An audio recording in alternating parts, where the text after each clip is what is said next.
భారీ వర్షాల నేపథ్యంలో మెదక్ జిల్లాలోని ఏడుపాయల వనదుర్గమ్మ ఆలయం వద్ద మంజీరా ఉగ్రరూపం దాల్చింది. ఎగువ ప్రాంతాల వరద పోటెత్తడంతో దుర్గమ్మ ఆలయం వద్ద మంజీరా నదిపాయ పొంగి పొర్లుతుంది. వనదుర్గ ఆనకట్ట నుంచి 85,396 క్యూసెక్కుల వరద దిగువకు ప్రవహిస్తుంది. గర్భగుడితో పాటు అమ్మవారి పాదాలను తాకుతూ వరద ప్రవాహం కొనసాగుతుంది. కొల్చారం మండలం పోతంశెట్టిపల్లి నుంచి ఏడుపాయలకు వెళ్లే మొదటి బ్రిడ్జ్ వద్ద అధికారులు బారికేడ్లు ఏర్పాటు చేశారు. అమ్మవారి దర్శనానికి వచ్చే భక్తులు పాపన్నపేట మండలం నాక్సాన్పల్లి నుంచి వెళ్లాలని కొల్చారం పోలీసులు సూచిస్తున్నారు.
ఇక భారీ వర్షాల నేపథ్యంలో మెదక్ జిల్లాలోని ఏడుపాయల వనదుర్గమ్మ ఆలయం వద్ద మంజీరా ఉగ్రరూపం దాల్చింది.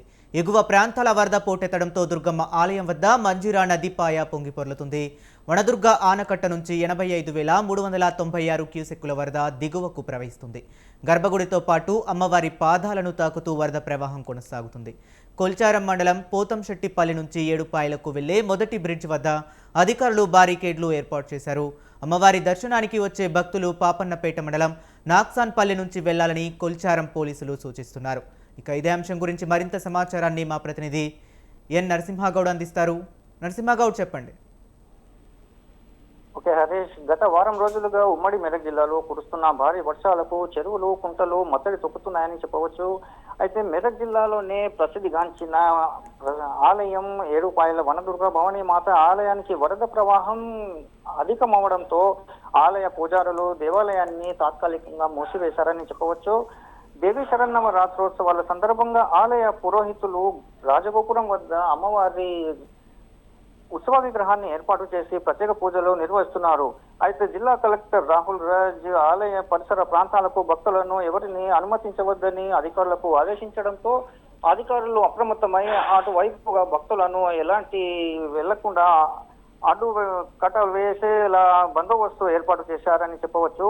అదేవిధంగా మంజీరా పరివాహక ప్రాంత ప్రజలు, రైతులు అప్రమత్తంగా ఉండాలని, మత్స్యకారులు చేపల వేటకు వెళ్లకుండా హెచ్చరికలు జారీ చేస్తున్న పరిస్థితి మనం చూస్తున్నాము హరీష్.